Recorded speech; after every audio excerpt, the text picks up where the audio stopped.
Bonsoir tout le monde. Bienvenue à cette séance spéciale. Premièrement, l'ouverture de l'Assemblée, confirmation de l'avis de convocation. Tout le monde a signé l'avis de convocation. Acceptation de l'ordre du jour. Tout le monde a pris connaissance de l'ordre du jour. Oui. Point 4. Avis de motion, règlement 951. Madame Tétrault. C'est moi-même. Alors,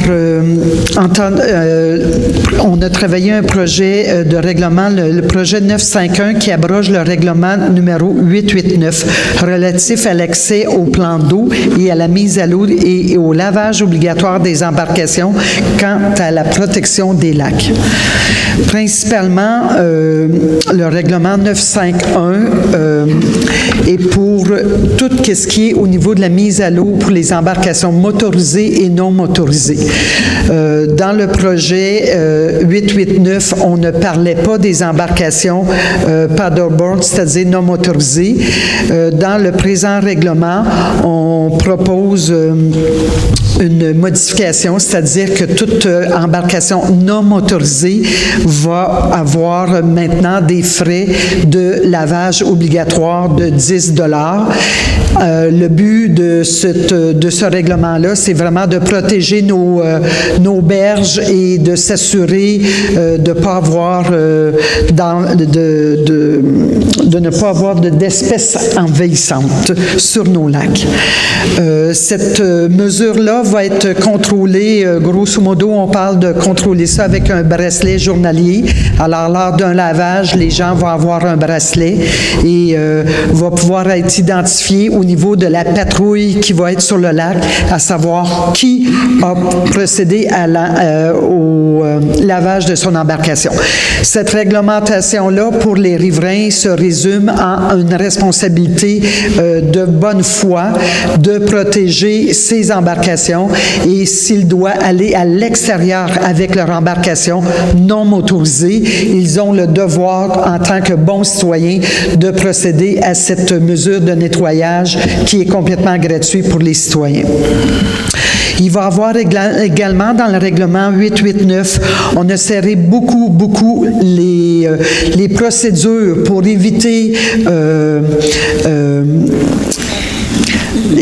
les gens, les contrevenants qui étaient pas nécessairement résidents de Saint-Adolphe et qui faisaient des faux bails, alors qui pouvaient profiter du lac, mais qui ne donnaient pas accès en réalité, qui n'avaient pas accès au lac. Alors, il y a eu 5 procédures, il y a 5 demandes qu'on a fait au niveau des contrôles, c'est-à-dire que principalement, ça va être avec le compte de taxes que les gens vont pouvoir prouver qu'ils sont des résidents. Pour les locataires, il y a d'autres mesures qui vont être prises en compte, c'est-à-dire qu'il va y avoir des preuves. Ce ne sera pas seulement un bail ou un faux bail qui va prouver que tu peux être détenteur d'une vignette pour l'été. Alors, c'est les principales modifications qu'on a faites au projet 951 qui abroge le 889. Est-ce que vous pouvez lire l'avis de motion du projet? Alors, moi, Nicole Tétrault, propose l'adoption du... oui, je m'excuse. Je lis l'avis de motion. Point 4. OK. Fait 4 et 5. OK. Alors, avis de motion du règlement 951 abrogeant le règlement 889 relatif à l'accès des plans d'eau et à la mise à l'eau et au lavage obligatoire des embarcations quant à la protection des plans d'eau. Avis de motion est donné par la conseillère moi-même. Qu'à une prochaine séance du Conseil, le règlement 951 abrogeant le règlement 889 relatif à l'accès au plan d'eau et à la mise à l'eau et au lavage obligatoire des embarcations quant à la protection des plans d'eau sera adopté. Le présent avis peut être consulté par toute personne vu son dépôt séance tenante et est disponible à l'hôtel de ville de la municipalité. Entendu qu'un avis de motion du présent règlement a été donné le 9 avril. Entendu qu'un projet de règlement a été déposé à la mise à disposition du public lors de la séance du 9 avril, c'est-à-dire aujourd'hui, moi, Nicole Tétrault, propose propose... Tout le monde est d'accord? Oui. Oui. Adopté. Oui. Avis de motion du règlement 952. Monsieur Côté. Oui. Alors, le règlement 952 est pour la tarification des biens et services offerts par la municipalité pour les années 2026 et suivantes.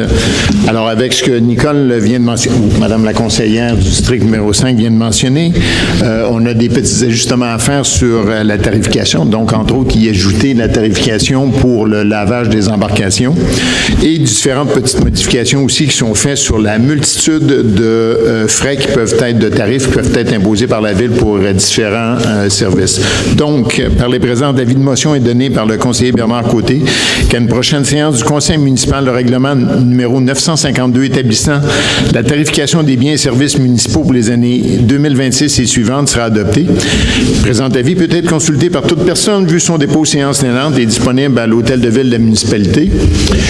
Et dans un deuxième temps, attendu qu'un avis de motion a été donné à la séance extraordinaire du Conseil de la municipalité de Saint-Adolphe d'Howard tenue le 9 avril 2026, attendu qu'un projet de règlement a été adopté et mis à la disposition du public pour consultation à la séance extraordinaire du 9 avril 2026, il est proposé, moi Bernard Côté, propose que l'adoption du projet de règlement numéro 952. Tout le monde est d'accord? Oui. Adopté. Point numéro 8, avis de motion du règlement 953. Madame Nadon. Oui. Donc, le règlement numéro 953, abrogeant le règlement 895 et édictant le code de déontologie des élus municipaux. Donc, avis de motion est donné par moi-même qu'à une prochaine séance du Conseil municipal, le règlement 953, abrogeant le règlement 895 et édictant le code de déontologie des élus municipaux sera adopté. Le présent avis peut être consulté par toute personne vu son dépôt séance tenante et est disponible à l'hôtel de ville de la municipalité. Le prochain point, qui est l'adoption du projet de règlement numéro 953, abrogeant le règlement 895 et édictant le code de déontologie des élus municipaux. Donc, attendu qu'un avis de motion a été donné à la séance extraordinaire du Conseil. Attendu, en fait, le projet de règlement qui vous est présenté. Donc, je vous en fais la lecture au niveau du contenu. Donc, attendu qu'il y a lieu d'adopter un code d'éthique révisé en raison de l'élection générale qui s'est tenue le 2 novembre 2025. La municipalité, qui inclut les membres de son conseil, adhère explicitement aux valeurs en matière d'éthique et aux règles déontologiques prévues à la loi, ainsi que dans le présent code municipal. Donc, attendu que l'éthique et la déontologie en matière municipale sont essentielles afin de maintenir le lien de confiance entre la municipalité et les citoyens. Donc, le présent règlement se décline avec l'article 4 qui détermine les valeurs auxquelles les membres du Conseil doivent adhérer, qui sont l'intégrité des membres du Conseil, l'honneur attaché aux fonctions de membres du Conseil, la prudence commandée à tout membre du Conseil en raison d'assumer ses responsabilités face à la mission d'intérêt public qui lui incombe, et le respect et civilité envers les autres membres du Conseil, la loyauté envers la municipalité, la recherche de l'équité. Et l'ensemble de ces valeurs doivent guider les membres du Conseil de la municipalité dans l'appréciation des règles déontologiques qui leur sont applicables. Et finalement, dans les règles de conduite, évidemment, le favoritisme, la malversation, les abus de confiance ou autres inconduites sont interdites.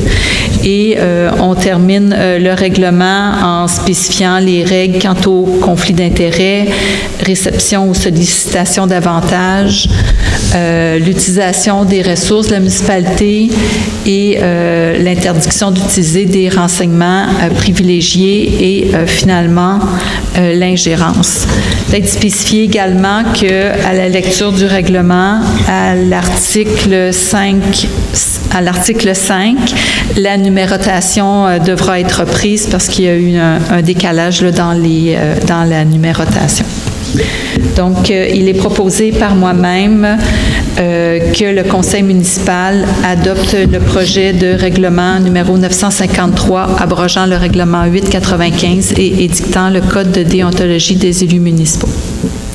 Tout le monde est d'accord? Oui. Adopté. Point numéro 10, création d'un comité pour la protection des plans d'eau. Madame Tétrault. Entendu que le comité des plans d'eau navigables a pour mission de soutenir le conseil municipal dans l'encadrement, l'organisation et l'utilisation harmonieuse des plans d'eau par des orientations et des recommandations afin d'assurer une cohabitation sécuritaire, équitable et respectueuse des usagers conformément à la réglementation municipale et à l'intérêt collectif. Entendu que le comité des plans d'eau navigables traitera des sujets suivants au niveau des débarcadères. On parle ici au niveau des orientations, on parle des attractivités du plan d'eau et de l'information et de la sensibilisation. Entendu que le comité d'encadrement des plans d'eau navigables est composé de 5 membres citoyens, d'un conseiller municipal et de représentants administratifs aux besoins ou sur demande. La composition du comité, c'est un représentant de l'appel Saint-Joseph, un représentant de l'appel du lac Sainte-Marie, 2 représentants de l'Association des sports nautiques de Saint-Adolphe-d'Haworn, l'exploitant de la marina ici au village et un élu nommé par le conseil municipal qui est par le fait même moi et un représentant de l'administration municipale aux besoins ou sur demande. Donc, je propose l'adoption de ce comité-là. Tout le monde est d'accord? Oui. Adopté. Point 11, ressources humaines. Monsieur Côté. Alors, attendu qu'un rapport a été déposé au Conseil le 13 mars 2026, attendu que les problématiques relevées dans le dit rapport concernent l'employé matricule 00509, moi, Bernard Côté, propose que le Conseil municipal de Saint-Adolphe-d'Haworn autorise la suspension sans solde de l'employé concerné pour une durée de 5 jours ouvrables. Et que le conseil municipal demande à l'employé concerné de remettre au directeur général un plan d'action afin de corriger les problématiques identifiées et ce, dès son retour au travail. Tout le monde est d'accord? Oui. Adopté. Fin de probation de l'employé Joanne Pelletier. Alors, attendu que Mme Joanne Pelletier était commis à la perception et à la taxation à titre d'employé occasionnel pour la municipalité depuis le 12 mai 2025, attendu que Mme Pelletier s'est vue attribuer de façon permanente le poste de commis à administration le 5 janvier 2026, attendu que Mme Pelletier est employée de la municipalité de Saint-Adolphe depuis plus de 120 jours et plus de 60 jours au poste de commis à administration, attendu que le rapport d'évaluation préparé par la directrice des finances recommande favorablement sa permanence. Il est proposé par moi, Bernard Côté, que le conseil municipal de Saint-Adolphe-d'Haworn confirme la réussite de la période de probation de Mme Pelletier et que sa permanence devienne effective à compter de ses 60 jours travaillés au poste de commis administration et que tous les avantages sociaux lui soient accordés dès la fin de sa période de probation. Tout le monde est d'accord? Oui. Adopté. Numéro point 13, travaux d'excavation à la suite de la tornade de 2022. Alors, pour la tornade de 2022, on va se rappeler que la municipalité n'a jamais été mise en état d'urgence. Juste pour préciser que quand la municipalité est mise en état d'urgence, on a la capacité d'aller chercher des fonds auprès du gouvernement pour nous aider au coût que ça va engendrer. Donc, la municipalité a été touchée par une tornade le 23 juillet en 2022, causant des dommages importants aux infrastructures, aux terrains publics et privés, ainsi qu'à la sécurité des citoyens. Les débris ont obstrué certaines voies publiques, nécessitant une excavation et un transport rapide. Ces débris ont été déplacés temporairement au dépôt à neige de la municipalité. Il s'est avéré nécessaire de retirer les débris du site en décembre 2025. Nous avons sollicité 2 compagnies pour extraire ces débris. Alors, il y en a 2 qui ont soumissionné. Un a Desormeaux Excavation au prix de 143 660 et Gingras Excavation au prix de 52 500. Alors, moi, Daniel Lheureux, propose que le conseil municipal de Saint-Adolphe-d'Howard autorise le paiement du montant de 52 500 plus taxes au fournisseur Gingras Excavation qui a effectué les travaux en 2025. Tout le monde est d'accord? Oui. Oui. Adopté. Autorisation de signature pour la vente d'un lot au chemin Green Valley. Attendu que la municipalité a reçu une demande d'acquisition de lots vacants lui appartenant, que conformément à sa politique de vente des lots vacants municipaux, la municipalité, après analyse, est disposée à procéder à la vente de certains lots vacants municipaux. Attendu que les différents services municipaux ont été consultés et que leurs commentaires ont été considérés pour la vente de ce lot, en fonction notamment des besoins actuels et futurs de la municipalité. Attendu qu'une municipalité peut, en vertu du Code municipal, céder à titre onéreux tout bien appartenant à la municipalité. Il est proposé par moi-même, Julie Nadon, que le conseil municipal de Saint-Adolphe-d'Howard autorise la vente du lot vacant numéro 3 959 310 à Mme Isabelle Crête et M. Christian Bernier pour un montant de 14 500 $. Que cette vente soit réalisée sans garantie légale et au risque et péril de l'acheteur. Que l'acheteur soit obligé de procéder au regroupement du lot vendu avec son lot. Que la totalité des frais reliés à la transaction et au regroupement des lots et tout autre frais soit de l'entière responsabilité de l'acheteur. Que le maire et le directeur général, greffier, trésorier, ou en leur absence, mairesse suppléante, directrice des finances, directrice générale adjointe, soient autorisés à signer pour, au nom de la municipalité, tous les documents nécessaires à la réalisation de chacune de ces transactions, que ce soit l'acceptation de la promesse d'achat, l'acte de vente, l'opération cadastrale ou tout autre document. Donc, je propose, Julie Nadon, que le conseil municipal autorise la vente. Tout le monde est d'accord? Oui. Adopté. Période de questions sur les sujets à l'ordre du jour seulement. Si vous avez d'autres questions, nous sommes disponibles après la levée de la séance. Concernant l'ordre du jour?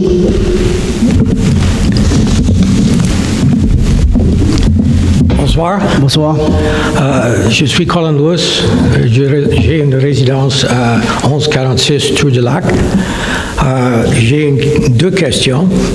Une question, j'en ai 3 embarcations non motorisées.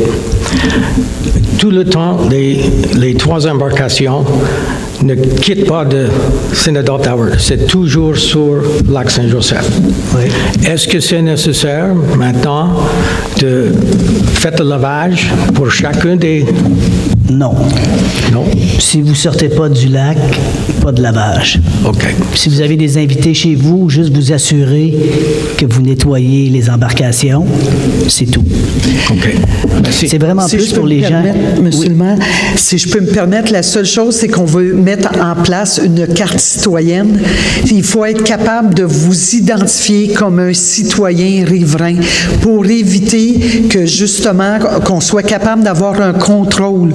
Alors, un peu plus tard, il va y avoir des mesures, puis ça va faire partie d'une mesure avec une carte citoyenne, avec un petit bracelet que vous allez pouvoir avoir, que vous identifiez. À ce moment-là, vous n'avez pas de problème. OK. Le carte d'identifié, c'est disponible aux mairies ou quoi? Ah, les cartes citoyennes, ils vont être disponibles à la mairie, à la bibliothèque et possiblement au Mont-Avalanche. Mais ça, quand le temps sera venu, on va envoyer des communications communication à cet effet-là, oui. Ça, c'est mon avalanche qu'on a Oui. pris ça. OK. Et si j'ai un visiteur, j'ai un kayak, et le visiteur veut aller sur le lac, mais on doit avoir le bracelet ou quoi? Oui, mais c'est ça. Mais comme je vous dis, c'est des mesures qu'on va mettre en place tranquillement. C'est sûr que si les propriétaires ont vraiment un truc qui identifie qu'ils sont résidents, c'est plus facile pour la patrouille d'identifier les fautifs. Tu sais, ceux qui se faufilent, là, puis qui n'ont pas fait laver leurs embarcations, mais s'ils n'ont pas fait laver leurs embarcations, ils n'auront pas le bracelet. Donc, ça va être facile de dire, ben vous sortez du lac. Mais si vous êtes résident, puis la patrouille passe son temps à aller vous achaler, bon, au moins, on va s'assurer qu'il y a un moyen facile d'identifier pour les patrouilleurs ceux qui sont résidents de la municipalité. Encore là, ils peuvent avoir votre carte citoyenne pour s'identifier. Le but, c'est qu'on se mette tous ensemble pour pouvoir respecter cette réglementation-là pour nos lacs, mais de le faciliter, on veut quand même donner la facilité. Je veux dire, à votre visite qui vient, vous avez un devoir de responsabilité, puis en principe, ben, s'ils s'en vont tout seuls sur le lac, ils devraient avoir votre carte citoyenne. Moi, je suis un visiteur de M. X qui habite à tel endroit. OK. Merci. J'ai une autre question. Oui. Ça, c'est pas sur l'ordre du jour, mais ça affecte le lac. L'affaire ou le dossier de RRVUB, qu'est-ce que c'est le statut avec ça à ce moment? C'est pas l'ordre du jour, monsieur. On pourrait en discuter après, par exemple. Je dois aller à la prochaine séance? Non, on va discuter après la séance. On va en discuter après la séance. Quand la séance va être levée, on pourra en discuter. OK. Parfait? Stay for a few minutes afterwards and we can speak with you. Yeah, OK. Merci. Merci. Monsieur Roberge?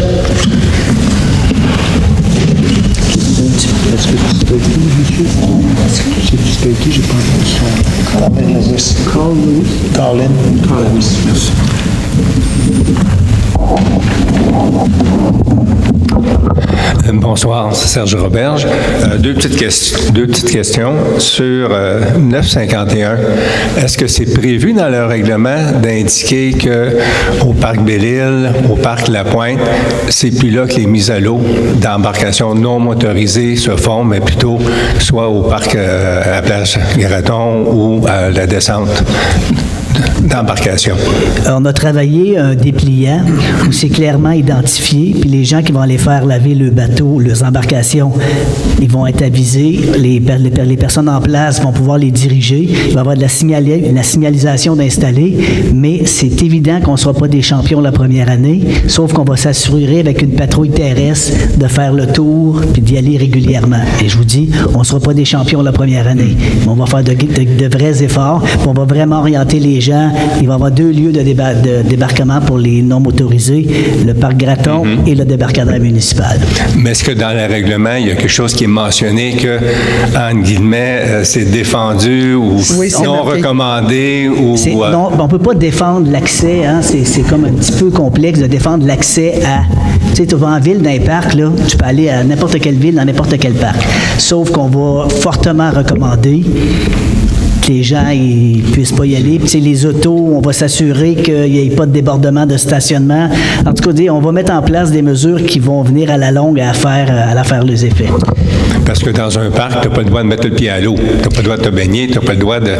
Théoriquement, il n'y a rien qui... C'est dans ce sens-là que peut-être ça aurait été intéressant d'avoir au moins un début de quelque chose dans le règlement qui sera... On ne peut pas empêcher. OK. On ne peut pas empêcher des gens d'aller dans un parc. Non, mais on peut les empêcher... D'aller dans l'eau. Vous imaginez, on va faire des efforts, mais un citoyen qui s'en va sur le bord du lac... C'est marqué dans le règlement, si vous me permettez, débarcadères municipaux, le débarcadère municipal du lac Saint-Joseph pour les embarcations motorisées et non motorisées. Merci Bernard de me donner le règlement. Le débarcadère municipal du lac Sainte-Marie pour les embarcations motorisées exclusivement dans la période de frais. Le débarcadère de la plage donnant accès au lac Saint-Joseph, de la plage Graton. Alors, c'est écrit clairement qu'il y a 2 débarcadères et que c'est les 2 seuls droits d'accès au lac. C'est les 2 débarcadères. C'est vraiment précisé dans l'article 6.1 5.2. Du règlement 951? Oui. OK, parfait, c'est ça que je voulais savoir. 5.2, je m'excuse, je sais pas. OK, on ne sait pas trop pour un numéro. Pour le point 10, la création du comité pour la protection des plans d'eau, petite question, il y a un membre d'un appel, un membre d'un autre, mais il y a 2 membres de l'Association des sports nautiques. C'est quoi la logique ou la raison? Mais en fait, la logique, c'est que l'Association des sports nautiques représente les 2 lacs. Dans ce comité-là, on n'est pas dans un lac, on est dans un lac de droit d'accès et un lac d'encadrement des plans d'accès. On n'est pas dans un lac, dans un environnement où est-ce que, puis je pense que M. Roberge, vous faites partie du comité, vous voyez qu'est-ce qu'il y en a. Dans la consolidation des 2, c'est qu'il y a 2 personnes des lacs, il y a 2 personnes de l'association. Pour nous, c'était une équité qu'il y avait entre les 2. Puis je pense que jusqu'à maintenant, on réussit quand même très bien à travailler en équipe à ce sujet-là. C'est pas ça que je remets en question. Je remets en question le pourquoi. Je veux dire, l'association, est-ce que ça veut dire que l'autre membre de l'association doit obligatoirement résider au lac Sainte-Marie? Non, mais c'est parce que vous dites que c'est pour représenter les 2 lacs, OK? OK, mais je trouve ça un petit peu spécial. C'est comme s'il y avait une tendance à dire, bon, là, on leur donnait plus de vote, entre guillemets. Si on passe au vote pour quelque chose, mais là, ils partent à 2.